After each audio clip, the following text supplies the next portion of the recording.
Meus queridos irmãos, mais uma vez, bom dia com a graça e a paz do Senhor Jesus. Quero convidar a igreja para juntos abrirmos as nossas Bíblias, ou a nossa Bíblia, na carta de Paulo aos Romanos.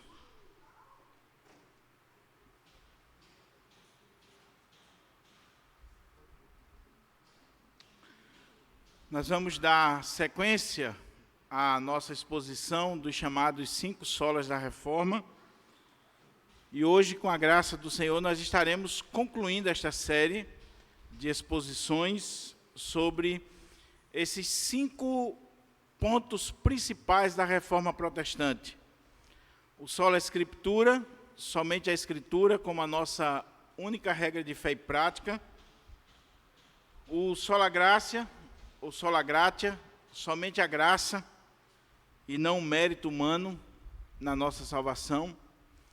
O sola fide, ou somente a fé e não as obras. O solus Christus, somente Jesus é o nosso único e suficiente Salvador. E encerrando hoje a série com o Soli Deo Gloria. Glória somente a Deus, ou toda glória somente ao Senhor. E dentre tantos textos que nós poderíamos tomar como base para essa exposição do tema do Soli Deo Gloria, eu não consegui fugir de Romanos capítulo 11, e eu quero convidar você a abrir a sua Bíblia em Romanos capítulo 11, versículo 33 ao 36. Romanos capítulo 11, versos 33 ao 36. É um texto muito conhecido, um texto riquíssimo, maravilhoso, e com certeza Deus tem algo a falar ao nosso coração a partir desse texto tão precioso. Eu estou lendo aqui a Nova Almeida atualizada. Diz assim: ó profundidade da riqueza, tanto da sabedoria como do conhecimento de Deus. Quão inexplicáveis são os seus juízos e quão insondáveis são os seus caminhos. Pois quem conheceu a mente do Senhor? Ou quem foi o seu conselheiro? Ou quem primeiro deu alguma coisa a Deus, para que isso lhe seja restituído? Porque dele, e por meio dele, e para ele, são todas as coisas. A ele seja a glória para sempre. Amém. Porque dele, por ele e para ele são todas as coisas. A ele seja a glória para sempre. Amém. Vamos orar ao Senhor e vamos pedir ao Senhor para falar ao nosso coração, para abrir a porta à palavra e que esse texto possa de fato encontrar guarida no meu coração e no seu coração nesta manhã, e que nós possamos sair daqui rendendo toda a glória, honra e louvor ao nosso Deus. Pai querido, nós louvamos o teu nome e nós declaramos as tuas maravilhas por tudo que tu és, por tudo que o Senhor fez, faz e ainda fará nas nossas vidas, porque o teu plano, o teu propósito é o melhor para cada um de nós. Por isso, meu Pai, muito obrigado por este bendito privilégio de estar aqui com os meus irmãos, adorando o Senhor na beleza da tua santidade. E agora que nós estamos com a tua palavra aberta diante de nós, que o teu Espírito Santo se digne de nos abençoar e falar conosco aquilo que nós precisamos e não pura e simplesmente o que nós queremos ouvir. É em Cristo que eu te oro, meu Pai, e já te agradeço, hoje e sempre. Amém. Amém. Em 1643 até 1649, reuniram-se na abadia de Westminster, lá em Londres, os grandes teólogos reformados do século XVII, homens de Deus, homens com um profundo conhecimento das Escrituras, da teologia bíblica e reformada, homens que se reuniram ali para elaborar os símbolos de fé da igreja que estava se consolidando ali na Inglaterra, a igreja reformada. Foram muitas sessões, mais de 100 teólogos, muitos momentos de oração, de debate, de reflexão, de contrapontos, e ali eles elaboraram a Confissão de Fé de Westminster, que coloca toda a nossa doutrina ali exposta à luz das Sagradas Escrituras. Eles elaboraram um diretório de culto que iria reger a liturgia e o culto das igrejas naquela região, e elaboraram os catecismos breve e maior, que serviriam de material para instrução desde as crianças aos ministros da igreja reformada. E quando eles estão elaborando o catecismo de Westminster, e eles estão pensando na primeira pergunta ali do catecismo, eles se deparam com a seguinte questão: qual o fim principal do homem? Qual o fim principal do homem? Por que nós existimos? Por que nós estamos aqui? Por que Deus nos criou? Com qual finalidade? Com qual objetivo? Qual era o propósito de Deus ao criar a humanidade, e não só a humanidade, criar todas as coisas? Mas como o catecismo está se restringindo ao fim, ao propósito principal do homem, aqueles teólogos vão discutir, vão pensar, orar, refletir à luz da palavra de Deus, da história da igreja, da teologia sistemática, para responder essa pergunta: qual o fim principal do homem? Você já parou para pensar sobre isso? Você já se fez essa pergunta? Se alguém fizesse essa pergunta para você hoje, qual é o fim principal da sua vida? Qual é o propósito supremo da sua vida? Por que você vive? Por que você acorda todo dia, se alimenta, trabalha, estuda, faz todas as coisas? E aqueles teólogos, após muita reflexão e discussão, eles chegam à seguinte conclusão e resumem na resposta à pergunta primeira do catecismo: o fim supremo e principal do homem é glorificar a Deus e alegrar-se nele para sempre. É por isso que nós estamos aqui. Foi para isso que nós fomos criados. É exatamente por causa desta finalidade que Deus lhe dá vida, saúde, bens, prosperidade, que Deus abre portas, que Deus fecha portas, que Deus levanta, que Deus abate, que Deus a uns dá vida e a outros Deus tira a vida.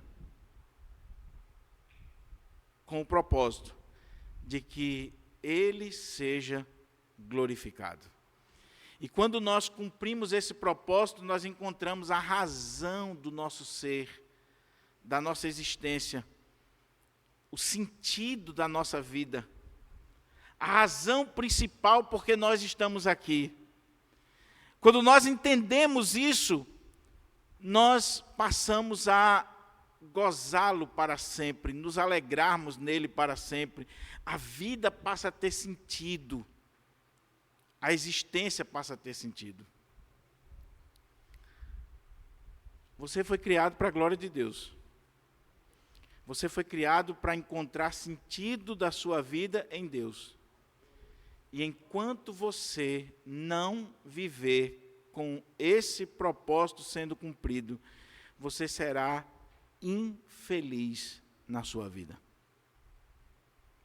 Você pode ser bem-sucedido financeiramente, ser dono do melhor apartamento de cobertura de Natal ou de qualquer outra região do nosso país ou até além fronteiras.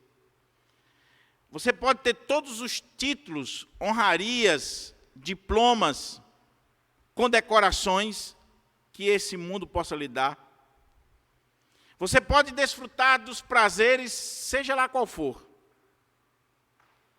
Mas se você chegar lá na frente e você não estiver cumprindo este propósito, que é glorificar a Deus e alegrar-se nele para sempre, vai chegar um momento na sua vida que você vai ser tomado de uma crise existencial terrível, a ponto de muitos, nessas horas, tirarem a sua própria vida, porque não vê mais sentido na sua vida. Doutores, PhDs, grandes juristas, grandes professores, empresários, homens que já desfrutaram de todas as mulheres que eles podiam, mas que chega um momento da vida e diz, eu sou infeliz. E sabe por que ele é infeliz? Porque ele não entendeu o fim da sua existência, que é glorificar a Deus e gozá-lo para sempre. Agostinho foi um homem devasso, um homem promíscuo, um homem idólatra, mas não era qualquer homem.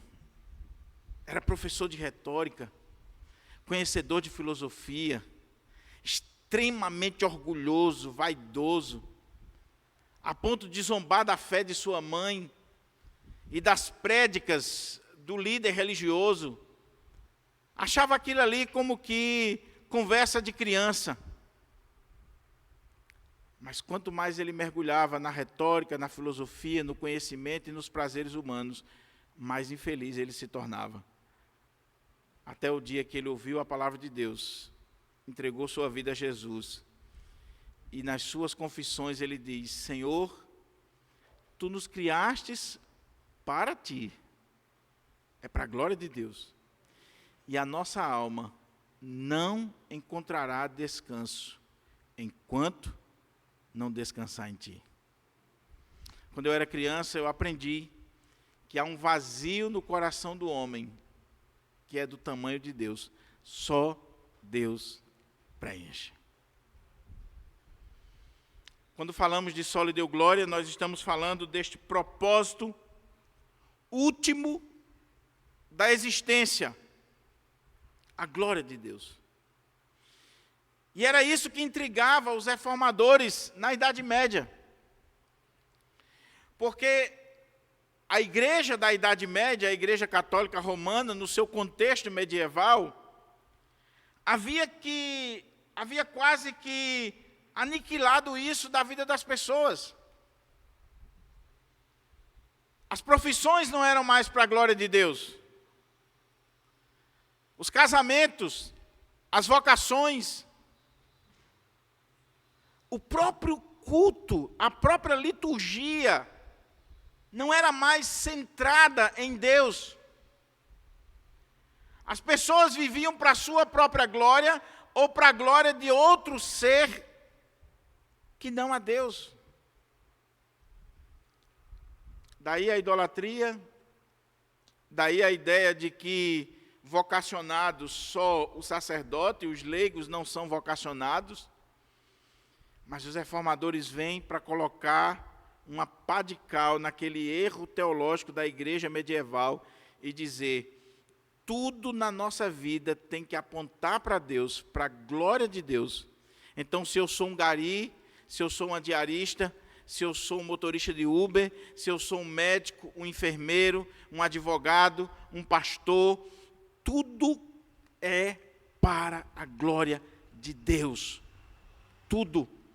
Daí Lutero dizia que você tinha que ir para o campo com a mesma devoção e atitude que você vai ao templo. Porque não há diferença entre vir para o templo adorar a Deus e no outro dia ir para o campo, ou para a escola, ou para o gabinete, ou para o escritório. Nós estamos para a glória de Deus. E aí o culto estava sendo desvirtuado.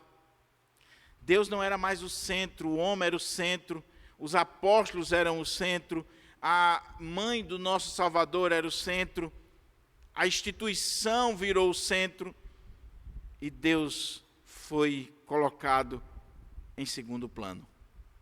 E aqui eu quero fazer uma observação para entrarmos no texto. Meu querido irmão, minha querida irmã, você que me acompanha aqui, se Deus não for o primeiro lugar na minha e na sua vida, Ele não ocupa mais nem um outro lugar. Se Deus não for o centro da nossa vida, da nossa existência e do próprio culto, Deus não ocupa nenhum outro lugar, porque Deus não pode ser colocado em segundo plano. Então pense nisso. Reflita sobre isso. O apóstolo Paulo é um homem que nos encanta. Paulo, que escreveu essas palavras aqui, não é qualquer um. Quando a gente estuda a vida de Paulo, e talvez não tenha um personagem na história da igreja que seja mais estudado do que Paulo. Paulo era alguém tão importante na sua época, e é tão importante para a história, que os estudiosos dizem que mesmo que ele não fosse um apóstolo de Cristo, ele entraria para a história como um grande intelectual, um grande rabino, um grande filósofo, alguém que tinha uma capacidade de reflexão e de se expressar inimaginável. Por quê?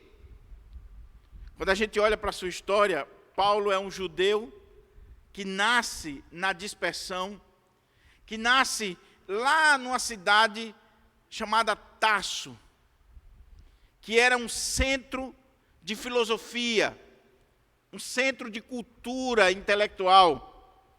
Alguns chegam a dizer que a cidade de Tarso só perdia para Atenas, que os grandes filósofos do Império Romano, muitos deles saíram não de Atenas, mas de Tarso, das escolas de Tarso. E ali em Tarso, Paulo vai aprender toda a cultura grega, a filosofia grega. Ele vai ler os filósofos, os seus pensamentos. Ele vai mergulhar nas ciências humanas. Mas esse homem, ao completar a idade de emancipar-se religiosamente no contexto judaico, ele é enviado para Jerusalém. Seu pai, como um judeu zeloso, um fariseu, envia o seu filho para Jerusalém para que ele seja educado aos pés do rabino mais importante da época, Gamaliel.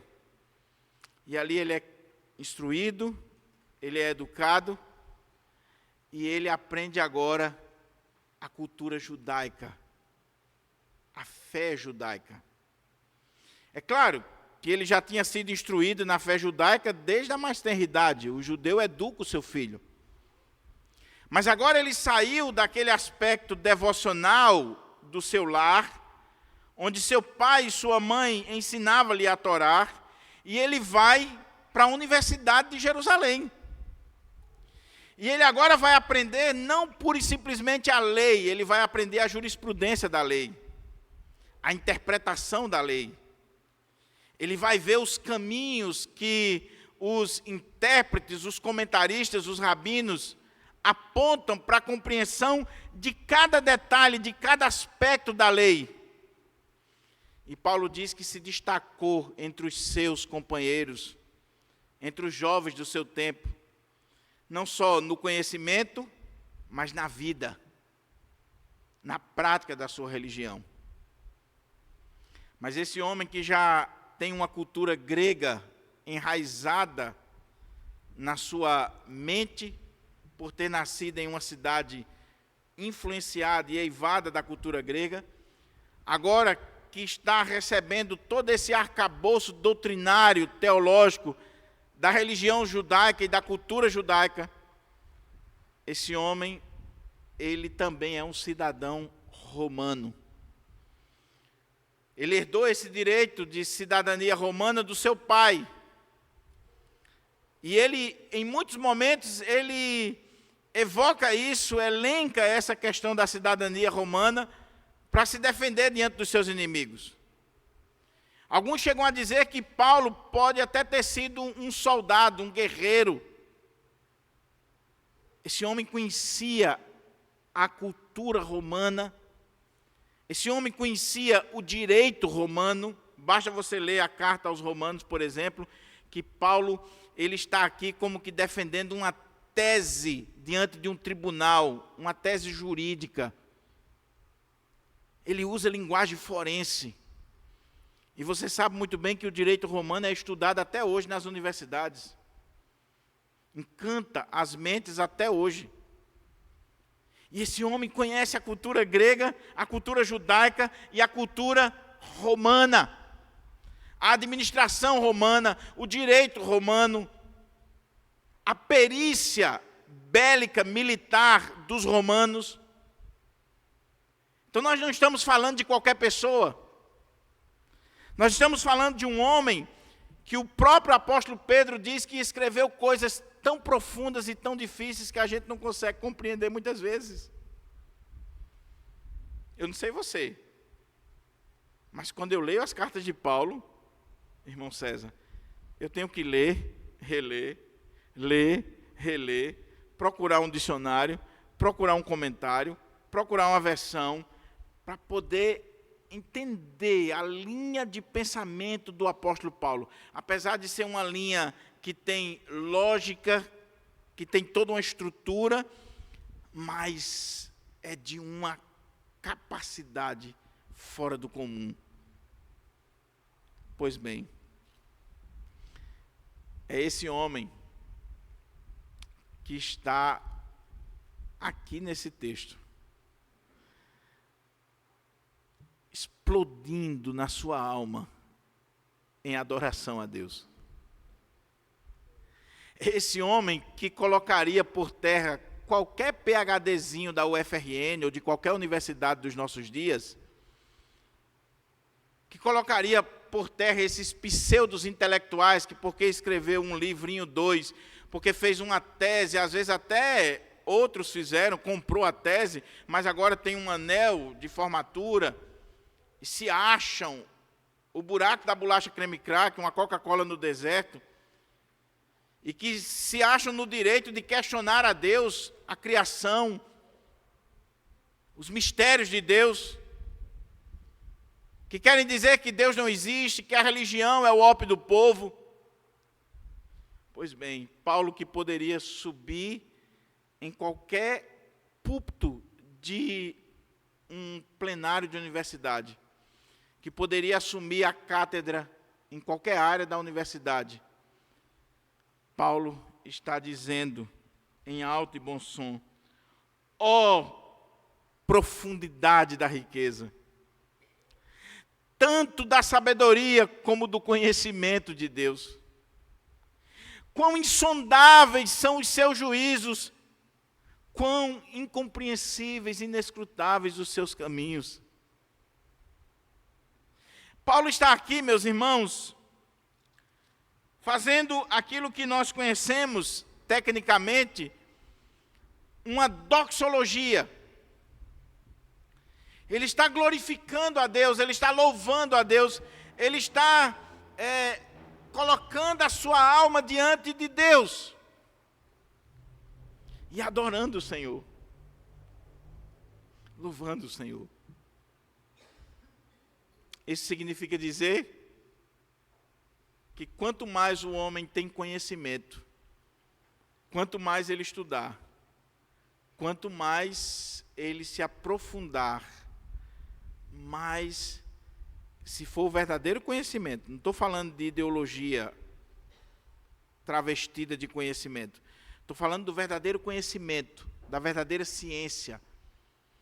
Quanto mais o homem se aprofundar, no final da linha, ele vai dizer: ó, profundidade da riqueza, tanto da sabedoria, como do conhecimento de Deus. Estude o universo, estude a criação, estude a natureza humana, estude o cérebro humano. Estude não o cérebro humano, mas os psiquiatras, os grandes PhDs em psiquiatria, eles ficam boquiabertos com a mente humana. Uma coisa é você estudar o cérebro, outra coisa é você estudar a mente. O cérebro já é algo que encanta os estudiosos. E quando vai para o universo da mente, aí, meu amigo, aí já é outro campo mais profundo. Paulo está dizendo: após eu ter estudado, após eu ter pensado profundamente, eu só tenho uma coisa a fazer: é glorificar a Deus, exaltar o nome do Senhor. Então nós estamos diante de uma doxologia, nós estamos diante de um hino que talvez seja algo que já estava pronto e que a igreja primitiva cantava e Paulo está simplesmente fazendo uso, ou o próprio Paulo, com a sua mente reflexiva, teologicamente competente, filosoficamente aguçada, ele está transformando mente em coração, teologia em poesia. Ele está transformando reflexão teológica em hino de louvor. E aqui, meus irmãos, deixa eu abrir um parênteses. Porque eu fui criado numa cultura, e infelizmente ainda hoje isso é propagado aos quatro cantos no nosso país, de que nós não devemos estudar teologia. De que nós não devemos nos aprofundar, estudar. Não, leia só a Bíblia. Eu sou um homem da Bíblia. Para que estudar? E olha que eu estou falando de teologia, a ciência que estuda as coisas de Deus. Quanto mais se eu disser que você deve se aprofundar em química, em biologia, em arqueologia, em matemática, mas vamos ficar aqui só no campo da teologia. Muitos vão dizer: não estude, não se aprofunde, não leia muito, porque você vai esfriar. Alguns até citam a Bíblia de forma errada, dizendo assim: a letra mata, irmão. Se você estudar demais, no interior dizia, você vai ficar doido. Outros, se você estudar demais, essa letra mata, vai matar sua fé, vai matar sua alegria, sua devoção. Não, meu irmão. Quando você estuda as coisas de Deus, quando você estuda a criação, quando você estuda com profundidade, quando você não é alguém que fica simplesmente no campo superficial, isso deve produzir em você adoração, louvor, culto a Deus. E aqui fica uma dica. Eu não quero saber quantos livros você leu, quantos diplomas você tem, se você é doutor, se você tem mestrado, se você conhece a história da igreja, já leu todos os livros de teologia sistemática. Eu não quero saber disso. Eu quero saber se isso está produzindo em você um coração aquecido, um coração que exalta a Deus, que glorifica a Deus. Irmãos, quanto mais nós estudamos, mais devemos ter lágrimas nos olhos, mais devemos ter um coração que palpita. Quanto mais nós estudamos, mais nós adoramos a Deus num ambiente de culto, de louvor e de adoração. O verdadeiro doutor, o verdadeiro teólogo, o verdadeiro cientista é aquele que, quando está reunido com a igreja em adoração a Deus, ele até levanta as mãos e chora diante do Senhor, dizendo: oh, com profundidade das riquezas, do conhecimento, da sabedoria de Deus. Oh, Senhor, como Tu és grande, como Tu és infinito. Adora ao Senhor. Quando você vê alguém sem razão para cantar com entusiasmo, com ousadia, com alegria, é porque o conhecimento de Deus é pequeno. É muito pequeno. Então nós estamos diante de uma doxologia.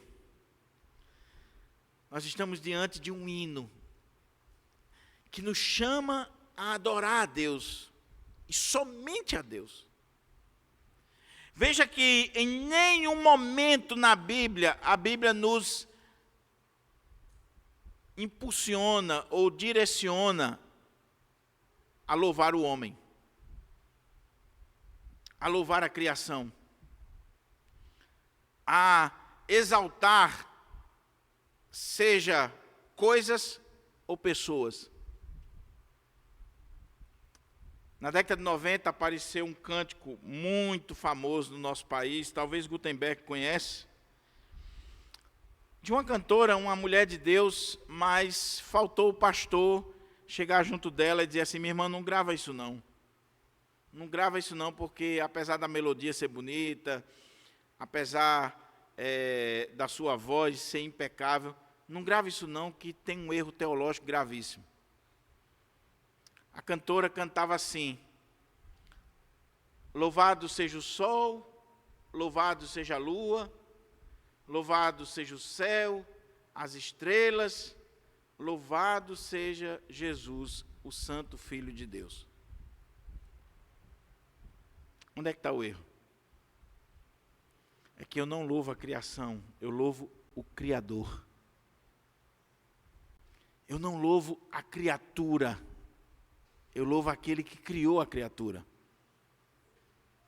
E aqui, abrindo um parênteses, já que nós estamos em um culto e a instrução. Cuidado quando você vem aqui à frente e diz assim: irmão, vou louvar um hino. Não, meu irmão, não é louvar um hino.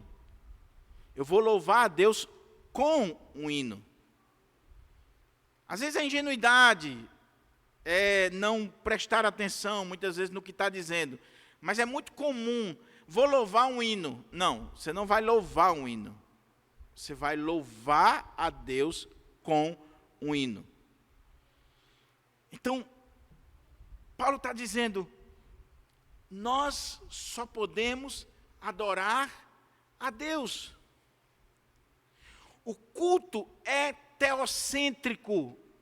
A centralidade do culto é a pessoa de Deus. Da oração inicial, a bênção apostólica, o culto aponta para Deus. Os cânticos, as orações, a leitura, a pregação da palavra, tem que ser feito para Deus. E aí, na Idade Média, como eu disse, os grandes homens de Deus do passado, apóstolos, a própria mãe do nosso Salvador, começaram a ser colocados diante do altar, diante do povo de Deus, e receber adoração. Muito embora a Igreja Católica faz uso de uma falácia para tentar justificar a adoração aos santos, a Maria, aqueles que foram os pais do passado.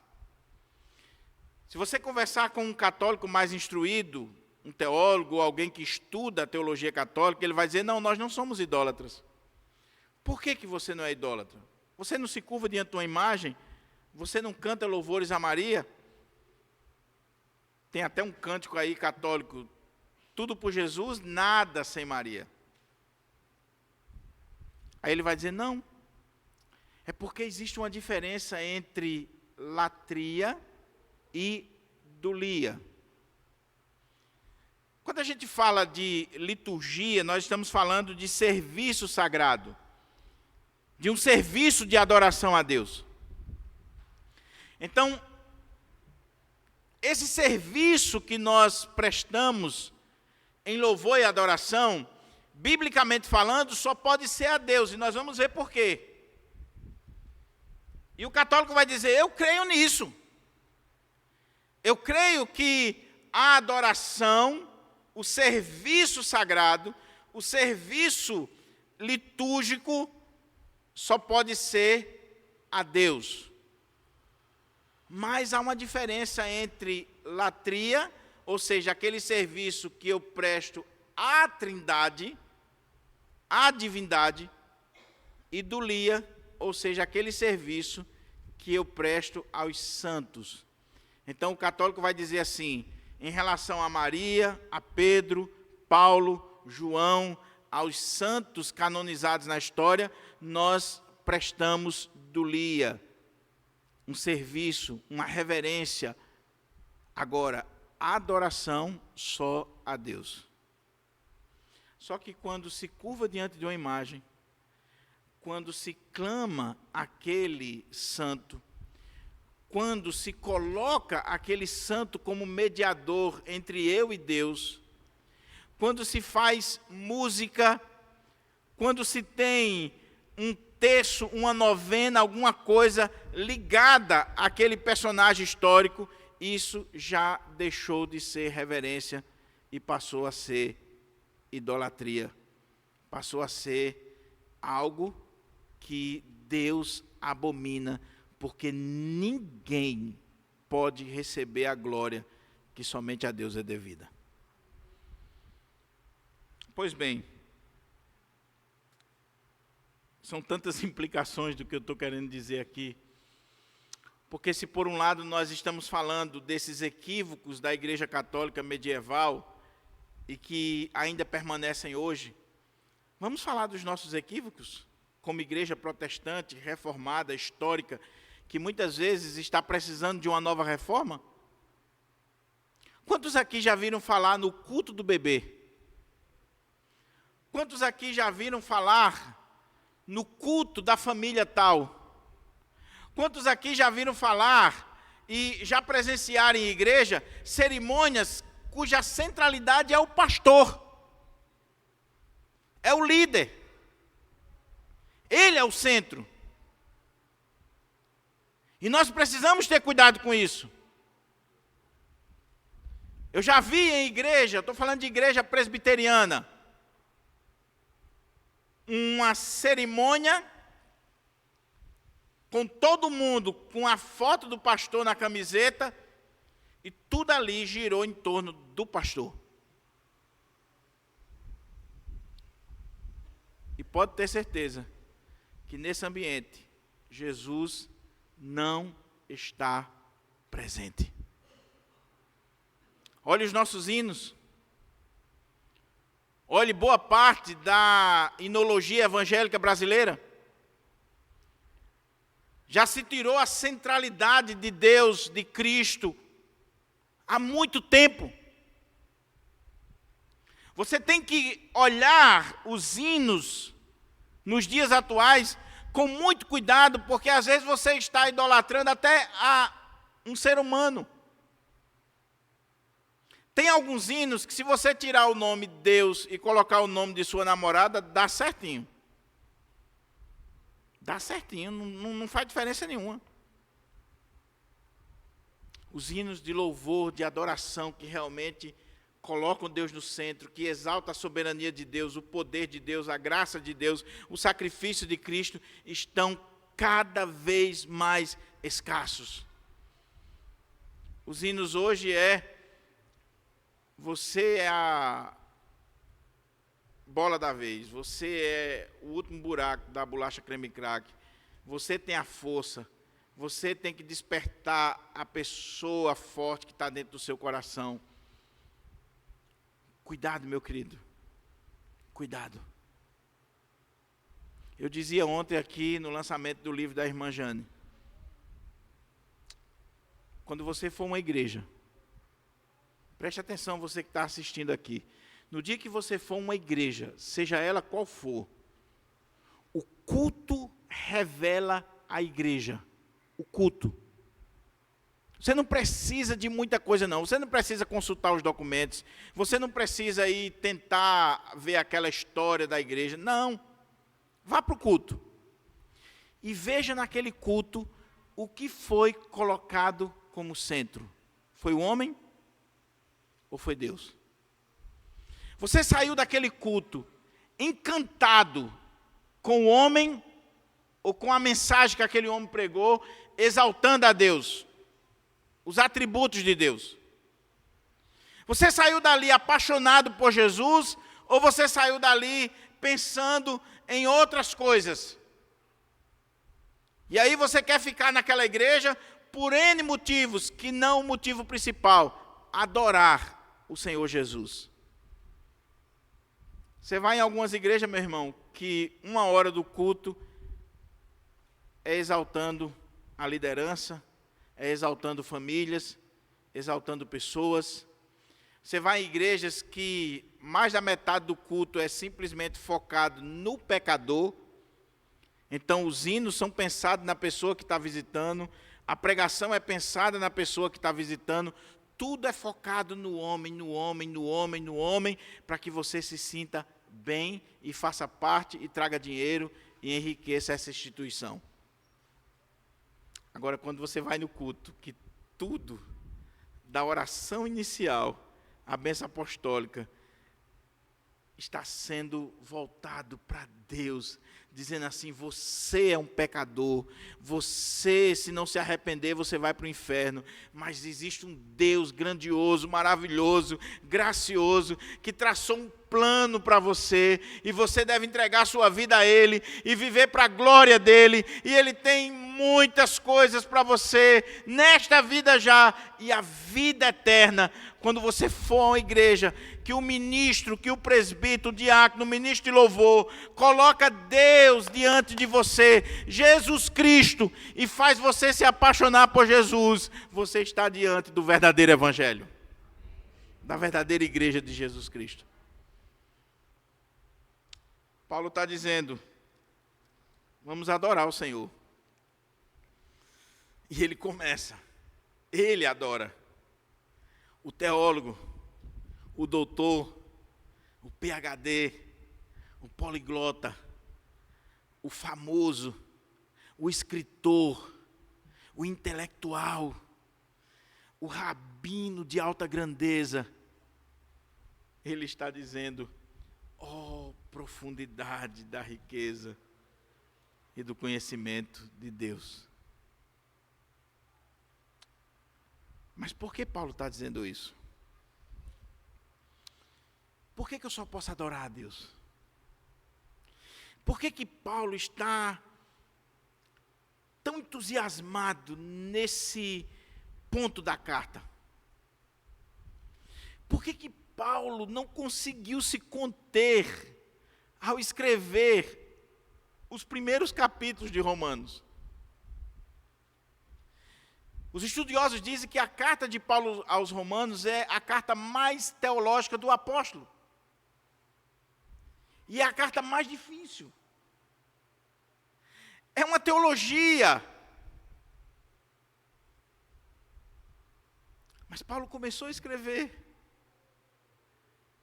E ele continua escrevendo. E ele vai escrevendo.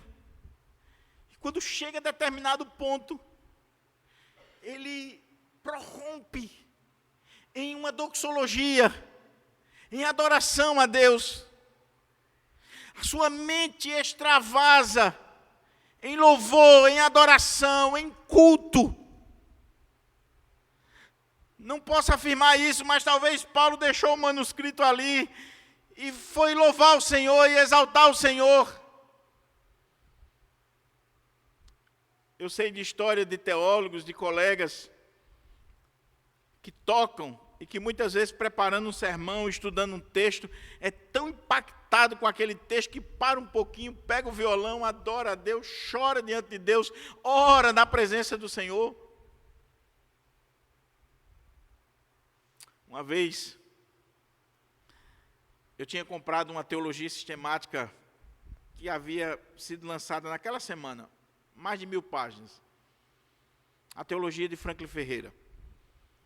E estava lá no meu quarto, lá no seminário, no plástico. E chegou um colega e disse assim, deixa eu dar uma olhadinha. Eu disse, não. Rapaz, deixa eu dar uma olhadinha nessa teologia. Eu disse, meu amigo, eu nem abri ainda, meu irmão. E eu sabia que esse colega risca, amassa, deixava o livro em todo lugar. E eu disse assim, vamos fazer o seguinte. Você vai abrir e você vai ler aqui do meu lado. Você não vai levar para o seu quarto não, nem para nenhum canto não. E ele disse, está certo.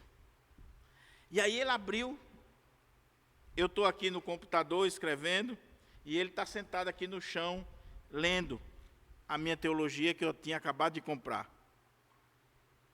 Chegou um momento que ele estava lendo, e ele se empolgou tanto, Guto, que ele disse assim, puxa vida, que coisa extraordinária. Puxou o lápis assim e fez.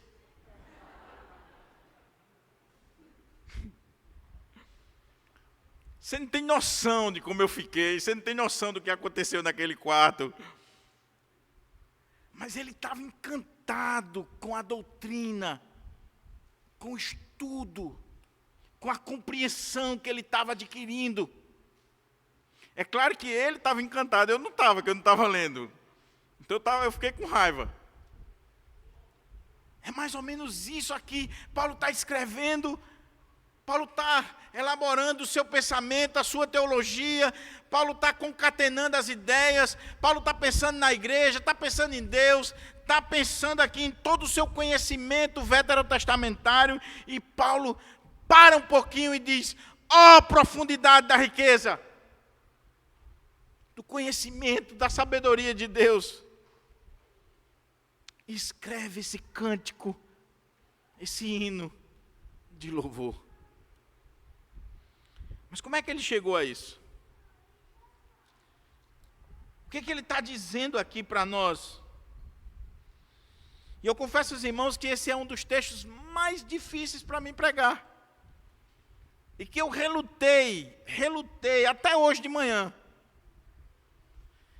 Porque o medo que toma conta de nós num momento como esse, é com a nossa explicação, ou tentativa de explicar o texto, nós venhamos tirar a beleza do texto, a profundidade do texto, porque o texto por si só já fala, já nos encanta. Então nós deveríamos ler, fechar a Bíblia, dobrar os joelhos e chorar diante do Senhor e adorar o Senhor. Mas, por que Paulo está dizendo isso aqui? O que levou ele a escrever esse cântico, a pegar esse cântico, se já era entoado pela igreja primitiva? Olha como é que diz o texto. Profundidade da riqueza, tanto da sabedoria como do conhecimento de Deus. Quão inexplicáveis, quão insondáveis são os seus juízos,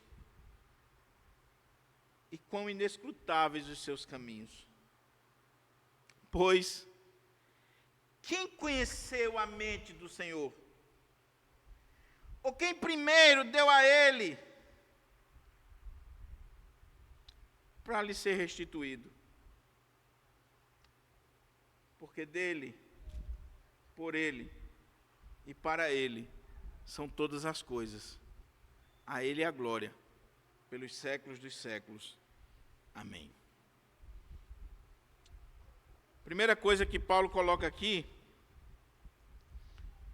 é esse aspecto do ser de Deus que nós chamamos de incompreensibilidade de Deus.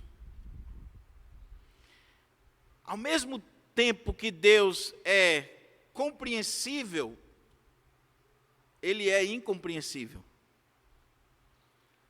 Losberkoff, na sua teologia, logo no início, no primeiro capítulo, ele, tratando dos atributos de Deus e da pessoa de Deus, ele trata da cognoscibilidade de Deus e a sua incognoscibilidade. Ao mesmo tempo que Deus é conhecido e conhecível, ele não pode ser conhecido e nós não conseguimos conhecê-lo na sua inteireza. Paulo está dizendo, ó profundidade da riqueza, tanto da sabedoria como do conhecimento de Deus. Quão inexplicáveis são os seus juízos e quão insondáveis os seus caminhos. Ele está dizendo assim, quando nós estamos falando sobre Deus, sobre o conhecimento de Deus, a sabedoria de Deus, o juízo de Deus, nós estamos diante de algo inexplicável, insondável, incompreensível à mente humana. E aqui é preciso a gente pensar algumas coisas interessantes. Por que ele está chegando isso aqui? Veja que ele está falando aqui de profundidade. Ó profundidade da riqueza. Imagine o oceano. Imagine um lago profundo, ou melhor, o oceano mesmo. Você consegue mensurar a profundidade do mar? O centro do mar ou dos mares, a profundidade daquele ali. Você consegue pensar na riqueza, na beleza, na grandiosidade que há no fundo dos mares? Que para o homem tem muita coisa ali que ainda é mistério, que não foi revelado, que ele não consegue. Há poucos meses atrás, você lembra, alguns empresários ingleses, americanos, pegaram um submarino e adentraram ao mar para ir ver o Titanic, que está a uma determinada profundidade. Chegou em determinado momento que a pressão foi tão grande que aquele submarino implodiu. Mas existe regiões dos mares muito mais profundas do que aquela ali, que o homem não tem como chegar lá. E ali existe vida, ali existe riqueza, ali existe beleza, ali existe coisas que a mente humana não consegue imaginar. Agora Paulo está imaginando isso, talvez o imenso mar, o imenso oceano. E ele começa a lembrar do que ele vinha escrevendo. E quando você olha a carta aos Romanos, eu desafio você a ler a carta aos Romanos. Paulo, nos primeiros 3 capítulos, pelo menos até a metade do capítulo 3, Paulo está falando que Deus, esse Deus que criou todas as coisas, ele se revelou ao homem. E ele se revelou na criação, e o homem não reconhece Deus na criação, não lhe dá glória. E por isso Deus o entrega a si mesmo, e esse homem é indesculpável diante de Deus, porque mesmo tendo o conhecimento de Deus revelado na criação, ele não rendeu ao Senhor a glória e a honra devido ao seu nome. E aí Paulo vai defender uma tese nos 3 primeiros capítulos, de que todos nós somos pecadores e destituídos da glória de Deus. Os gentios e os judeus. E ele começa a ver como é que o homem chegou nessa condição de pecador, de um ser caído, distante da glória de Deus. Judeus e gentios.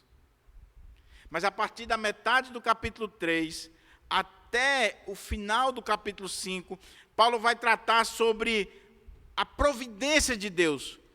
O modo como Deus agiu para livrar o homem da condenação do pecado, livrar o homem do inferno para salvar esse homem.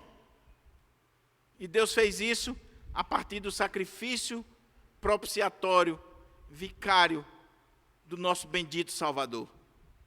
E quando Jesus morre na cruz do Calvário, derrama seu sangue, esse sangue nos purifica, esse sangue pagou o preço. Jesus apresentou um sacrifício único, perfeito, para nos livrar da condenação do pecado. Daí, por causa da obra de Cristo, e em Cristo nós somos declarados justos. Não devemos mais nada diante de Deus. Deus, lá na eternidade, Deus, vendo o homem em seus delitos e pecados, providenciou a salvação do homem. Mas aí chega o capítulo 6 e 7. E Paulo vai agora, e o 8, Paulo vai agora mostrar como é a vida desse homem, uma vez que ele entendeu que era um ser caído em pecado, que foi agora salvo em Cristo Jesus, justificado em Cristo Jesus. Como é que esse homem vai viver? E aí Paulo vai tratar da questão dessa nova vida, da santidade, de nos afastarmos do pecado, da nossa relação com a lei e da vida direcionada pelo Espírito. Aí chega capítulo 9, 10 e 11. Paulo abre como que um parênteses aqui para falar da nação de Israel, para falar do povo de Israel. E ele vai falar que Deus escolheu aquele povo, que Deus, na sua sabedoria, infinita sabedoria, Deus escolheu Israel. Mas Israel pecou, Israel claudicou na fé. E aí Deus salva os gentios. E o ponto é, Deus rejeitou o seu povo de Israel? E Paulo vai defender que não. Que Deus, no seu plano eterno, Deus já tinha planejado que o judeu que se convertesse a Jesus Cristo e que era eleito, o verdadeiro Israel, o remanescente, seria salvo, porque Deus havia planejado salvar judeus e gentios em Cristo Jesus. Então ele vai falar da salvação de Israel e ele vai falar da salvação dos gentios, e ele fala dessa plenitude dos gentios. Ele vai dizer: Deus preparou todas as coisas para salvar o remanescente fiel. Alguns intérpretes vão dizer aqui que ele vai salvar a nação de Israel. Os dispensacionalistas, nós que somos reformados, entendemos que o texto não está falando da nação, do povo étnico, mas está falando do judeu eleito, o judeu que tem Cristo, o judeu que entregou a sua vida a Jesus porque ele é eleito, porque Cristo morreu por ele, derramou o seu sangue por ele. Esse judeu é que Paulo está falando. E Paulo está dizendo: Deus não rejeitou os judeus não, porque eu sou judeu e o Senhor me salvou. Agora, Deus tem compromisso com os judeus, o remanescente fiel, os judeus que estão em Cristo. E Deus tem compromisso com os gentios. Por isso que ele estava falando da plenitude dos gentios.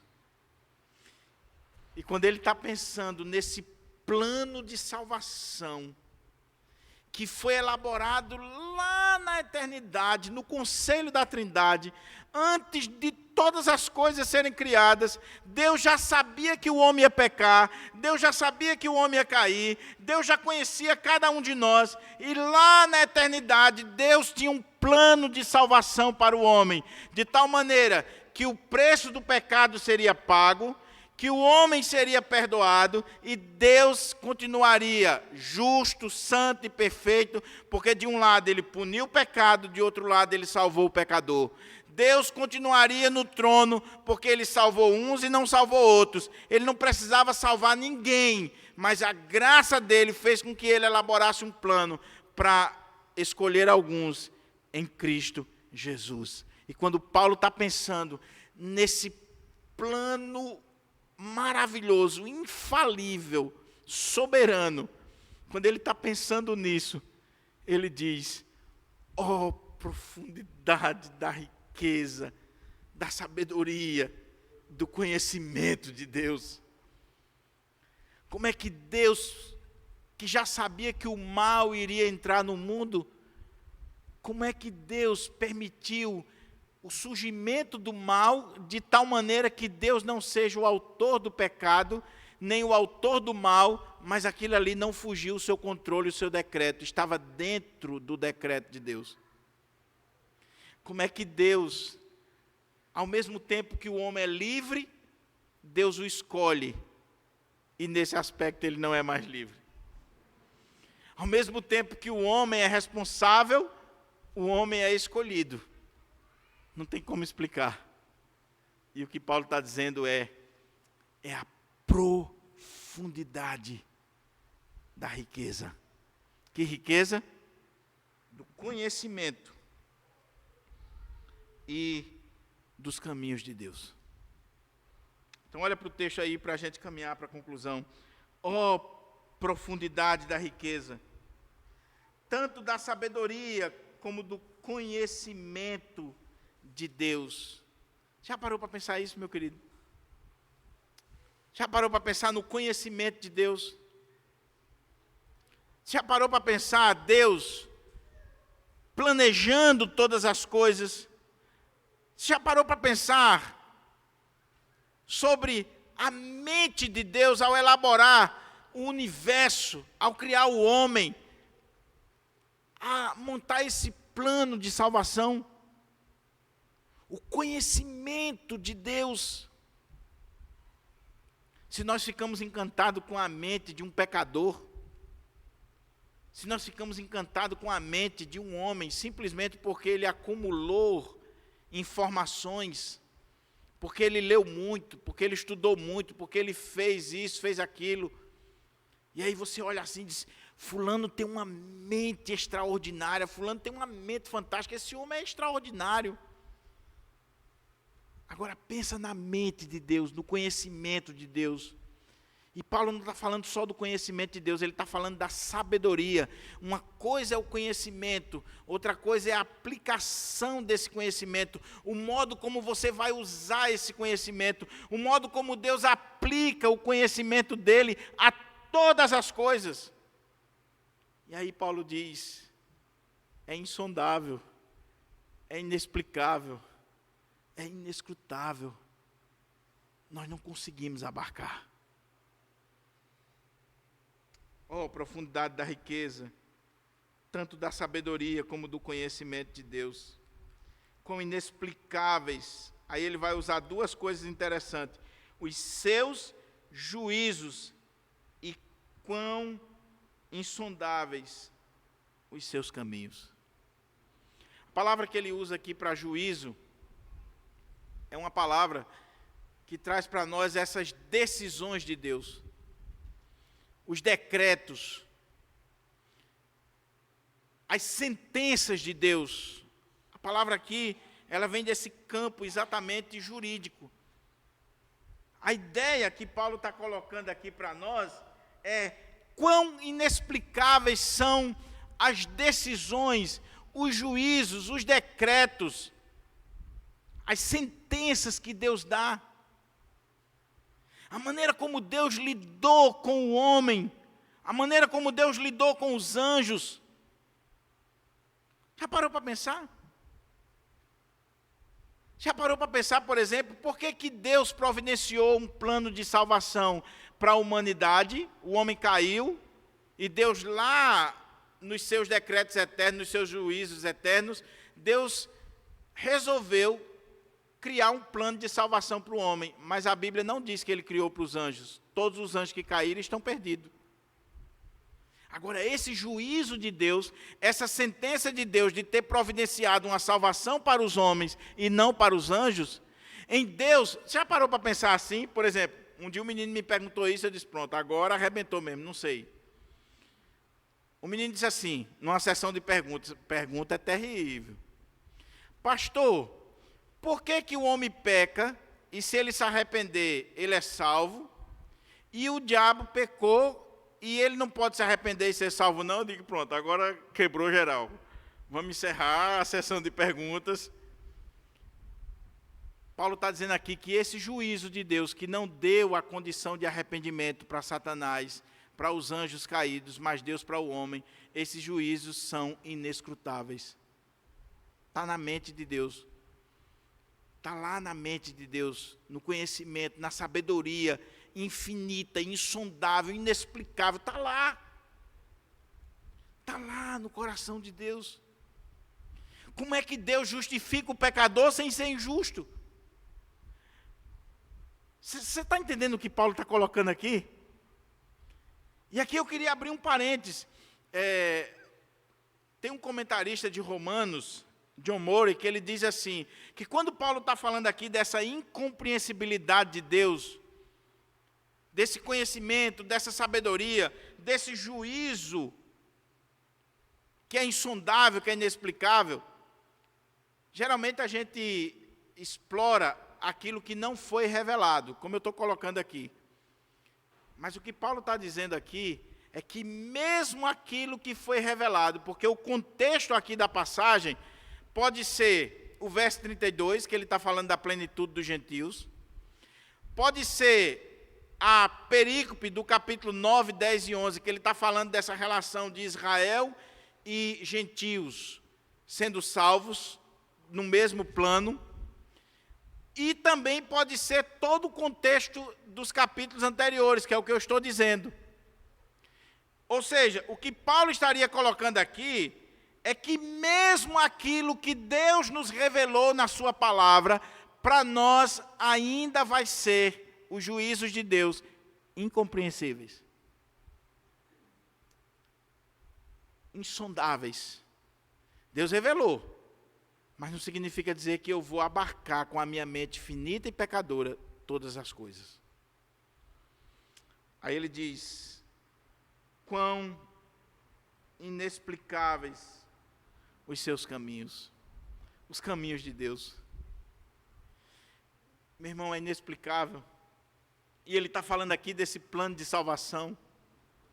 É inexplicável como Deus criou todo esse plano, como Deus chama determinadas pessoas, como alguns Deus não chama, como outros que viveram uma vida miserável, que chegaram ao fundo do poço, Deus resolve salvar e transformar e através dessa pessoa ganhar milhares de pessoas. Os caminhos de Deus, as ações de Deus, a maneira como Deus dirige todas as coisas são insondáveis, inexplicáveis. Meu querido irmão, minha querida irmã, eu tenho certeza que você já parou para pensar e para refletir isso aqui na sua própria vida. Quando eu penso, por exemplo, na minha história, eu sou filho de uma mãe solteira, de um ambiente pobre, oriundo de um ambiente pobre,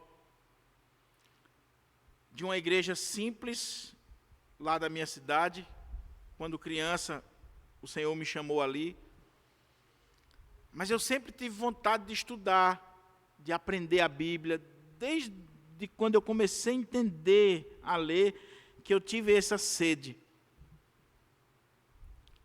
E um dia eu ouvi sobre seminário, estava começando o curso teológico, lá no sul, e alguém falou na igreja que tinha um curso de teologia, que estudava sobre Deus e tal.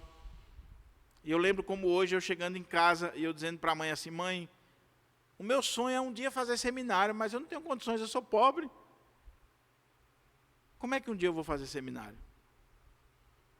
E minha mãe dizia assim, Deus pode todas as coisas, meu filho. Passaram os anos, eu nem lembrava mais disso. Nem lembrava mais disso. Mas no dia da minha formatura, sendo o orador da turma, estando ali diante daquela igreja lá em Recife, e a cada dia que passa no meu ministério, eu lembro que os caminhos do Senhor são inexplicáveis. A primeira vez que eu vim aqui em Pirangi, eu vim para um trabalho da UPH, com a turma lá de Currais Novos. Nós passamos aqui em cima de um caminhão, parou aqui, teve alguma coisa aqui na igreja. Nunca passou pela minha cabeça que um dia eu seria pastor de Pirangi. Nunca.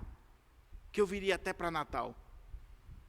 mas como Deus vai tecendo a nossa vida, a nossa história, dentro desses planos, desses decretos eternos. E Deus vai colocando no lugar que Ele quer. É assim comigo? É assim com você? Os caminhos do Senhor.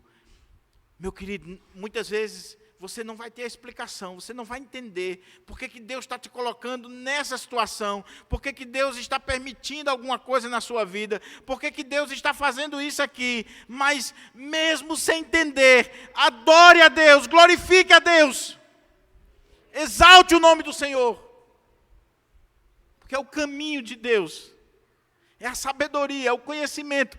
Descanse nisso, descanse nessa soberania absoluta de Deus, que é o que Paulo vai colocar aqui, quando ele diz: pois quem conheceu a mente do Senhor? Quem conheceu? Qual é o filósofo, qual é o teólogo, qual é o pastor, o PhD, para conhecer a mente de Deus? Para abarcar, para sondar a mente de Deus, os juízos, os caminhos, a sabedoria. Quem? Quem é o homem? O conhecimento do homem, por mais que nós tenhamos uma ideia de que é grande demais, é ínfimo. A cada dia a ciência vai descobrindo uma coisa nova, a cada dia a ciência vai se aprimorando. Os livros que você estudou lá na série, na época de Daniela, né, que era ciências, chamava ciências, não sei nem como é que é hoje, né? Livro de ciências. Aí você estudava lá sobre os átomos, os prótons, os elétrons, aí você via lá que era uma partícula indivisível, não sei o quê. Hoje, o conhecimento que tem, meu Deus do céu, o conhecimento que antes dobrava a cada 50, 100 anos, hoje dobra praticamente a cada semana ou a poucos dias, o conhecimento, a produção de conhecimento. Se você quiser ler todos os livros que foi lançado sobre determinado assunto que você gosta, você não vai conseguir mais. Na Idade Média você conseguiria pegar todas as obras que foram lançadas sobre aquele determinado assunto. Hoje, cada dia é uma coisa nova, cada dia. Mas mesmo assim, jamais o homem vai conseguir compreender a mente de Deus, os desígnios de Deus. Quem conheceu a mente do Senhor? Ou quem foi o seu conselheiro? É interessante aqui, eu não tenho mais tempo, mas ele está citando Isaías, ele está citando Jó, ele está citando 2 livrinhos bem fraquinhos de entender, né, Guto? Isaías, vai ler Isaías, vai ler o livro de Jó. E ele está lembrando aqui dos textos lá de Isaías. Os pensamentos do Senhor são mais altos do que o nosso pensamento. Os caminhos do Senhor não são os nossos caminhos. Aí ele vai trabalhar aqui o texto lá de Jó também. E o que é interessante é que quando a gente lê o livro de Jó, irmão, você quer se sentir assim, humilhado, ver o quanto você é pequenininho? Porque cá entre a gente se acha tanta coisa, não é não? Principalmente quando você coloca um anel no dedo, que você tem um diploma, tem um carrinho melhor, mora numa casinha melhor. Tem gente que se acha. E o pior é quando o cara é analfabeto de pai, mãe e parteiro e se acha. Aí acabou de arrebentar mesmo. Mas você quer se sentir bem pequenininho? Lê o livro de Jó. Primeiro mistério é que Satanás aparece no meio do Filho de Deus e conversando com Deus. Aí os irmãos dizem assim: pastor, explica isso aqui. Não sei, meu irmão. Que local era esse? Também não sei. Como é que aconteceu isso aqui? Que reunião foi essa? Quando o texto não diz, eu não sei, eu não consigo. Não consigo abarcar. Mas eu creio porque está aqui. O Espírito Santo revelou. Aí começa a saga de Jó. Jó era um homem justo, um homem íntegro, um homem reto, temente a Deus, desviava do mal. De repente, Satanás chega lá diante de Deus e diz, Jó só te serve por isso, por isso, por isso. E Deus, na sua soberania, diz assim, você pode tocar nos bens dele, na família dele, agora, na vida dele você não toca. Isso me faz lembrar Lutero. Porque, cá entre nós, meus irmãos, por favor, tenha paciência, só mais 5 minutinhos, para eu não fugir à regra de 1h20, né?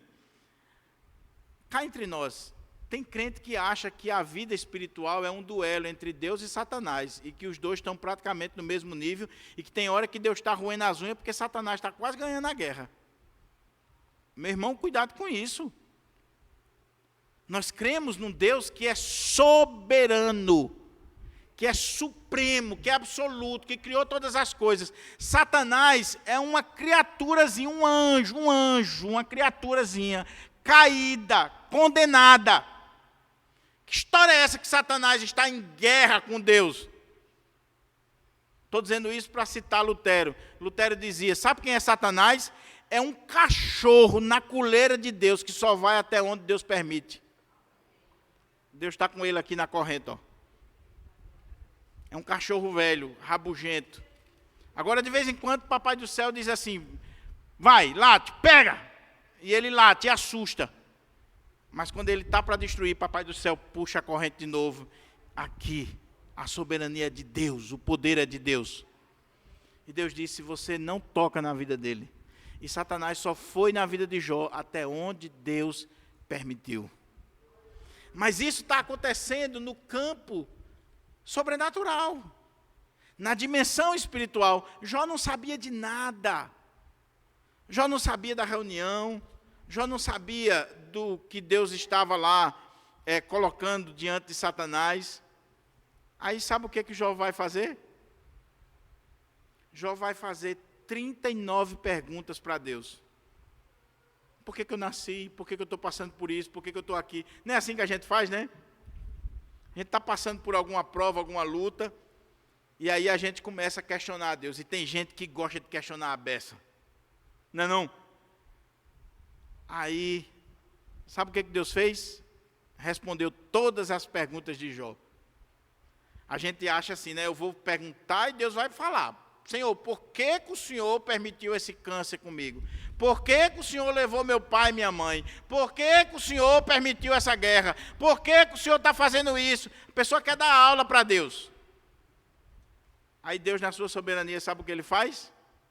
Em vez de responder, ele fez 70 perguntas para Jó. E a primeira já botou Jó lá embaixo. A primeira foi, onde é que estava tu quando eu lançava os fundamentos da terra? Onde é que estava você, Jó, quando eu lancei os fundamentos da terra, quando eu espalhei as estrelas, quando eu criei os animais, quando eu criei... Onde é que estava você? Sabe o que Deus está dizendo para Jó? Jó, coloque-se no seu lugar. Você é um ser finito. Finito. Onde é que estava você, meu irmão? Vai lá, cá entre nós. Onde é que estava você quando Deus criou todas as coisas? Se você não estava lá, por que você se sente na autoridade de questionar e de colocar em dúvida aquilo que você não tem noção como foi feito? Eu tinha um professor no seminário que ele dizia assim, se um dia alguém descobrir como transformar água em vinho, vai fazer eu perder a fé? Sim ou não? Alguém descobriu como transformar a água em vinho. Você vai perder a fé? Agora o cristianismo deixou de existir. Não, meu irmão, agora é que eu vou acreditar no Senhor, porque uma bestalhada, depois de não sei quantos mil anos, 2000 anos, ele descobriu como Jesus fez no piscar de olhos. Como Jesus mexeu ali nos elementos da natureza e transformou água em vinho. O cara descobriu agora, Jesus já fazia há 2000 anos atrás. Concluindo, o apóstolo Paulo está dizendo assim, pois quem conheceu a mente do Senhor, quem foi o seu conselheiro? Ou quem primeiro deu alguma coisa a Deus, para isso lhe ser restituído? Qual homem ofereceu a Deus alguma coisa, algum conselho, alguma dádiva, para exigir algo de Deus? Quem somos nós para colocar Deus no canto da parede? Se Deus quisesse, todos nós iríamos para o inferno. Porque todos nós caímos em Adão. Agora, a grandeza do Evangelho é Deus escolher a mim e você. E a pessoa diz, pastor, eu não entendo. Por que Deus escolheu uns e não escolheu outros? Eu digo, meu irmão, eu não entendo, é Deus escolher a mim, que sou miserável. Não é nem o outro, é a mim. Por que Deus me escolheu? Tinha tanta gente melhor do que eu. Ele escolheu a mim para estar entre os príncipes, para estar na casa dele. Ele escolheu você. E faz parte da soberania dele. Aí ele diz, por que dele? Por meio dele. E para ele são todas as coisas. A ele a glória eternamente, ou por todos os séculos. E Paulo termina com um sonoro amém. Você sabe o que significa amém? Assim seja. A ele a glória. Só lhe deu glória. Somente a Deus a glória. Aí, esse texto aqui, ele está servindo de transição entre a parte doutrinária da carta e a parte prática. Porque Paulo agora vai dizer como você deve viver para a glória de Deus. Aí você tem que ler o capítulo 12, 13, 14, 15, 16. Paulo vai começar no capítulo 12 assim, rogo-vos, pois, ou seja, tendo em vista isso aqui que eu acabei de dizer para vocês, que dele, por ele, para ele são todas as coisas, rogo, é porque como está dividido os capítulos, às vezes a gente perde a lição, a linha de pensamento, mas no original não tinha divisão de capítulo, então o capítulo 12 é sequência, ele terminou com amém e ele diz assim, então eu rogo a vocês, o que ele roga? Que apresenteis o vosso corpo como sacrifício vivo, santo e agradável a Deus, que é o vosso culto racional. O que ele está dizendo? Meu querido irmão, se você entendeu que só a Deus é que nós devemos dar a glória devida, só lhe deu glória, comece a consagrar a Deus a sua vida, o seu corpo. Corpo aqui é sinônimo da vida como um todo. Seus olhos, suas mãos, sua boca, seus pés, seu trabalho, sua família. Consagre a Deus como culto racional. É o verdadeiro culto. É o culto racional da razão. Eu entendi que Deus deve ser glorificado. E eu vou glorificar a Deus com tudo. Isso aqui revolucionou a Idade Média, a Reforma e chegou até nós. Sabe por quê? Porque se eu faço um bolo, eu faço para a glória de Deus, então eu vou fazer o melhor bolo. Se eu saio de manhã de casa para dirigir Uber, eu vou ser o melhor Uber dessa cidade. Porque eu não estou fazendo aquilo ali para ganhar dinheiro, eu estou fazendo para a glória de Deus. Se eu vou escrever uma tese, eu não estou escrevendo a tese simplesmente para passar na banca. É para a glória de Deus. Se eu sou um médico que está ali no meu consultório atendendo, eu não estou ali por causa do plantão que eu vou receber o dinheiro, e eu estou ali mal-humorado. Não, eu estou sentado ali e dizendo assim, eu vou glorificar a Deus com a minha profissão. Eu sou o lixeiro, eu vou apanhar o lixo da rua, eu vou varrer a rua da melhor forma possível, porque eu não estou servindo a homens, eu estou fazendo para Deus. Você consegue imaginar como isso muda? Como isso transforma? Aí eu termino com uma pergunta. Quando você sai de casa para trabalhar, você sai de casa para trabalhar porque você quer ganhar dinheiro ou porque você quer glorificar a Deus? O dinheiro deve ser consequência. Quando você veio para o culto, você veio glorificar a Deus ou você veio se apresentar? Ou você veio fazer qualquer outra coisa? Pastor Paulo César, ele disse que o Grupo Logos, na década de 80, a bateria era um negócio assim complicado nas igrejas evangélicas. E aí muitas igrejas não aceitavam a bateria. E eles já tocavam com bateria.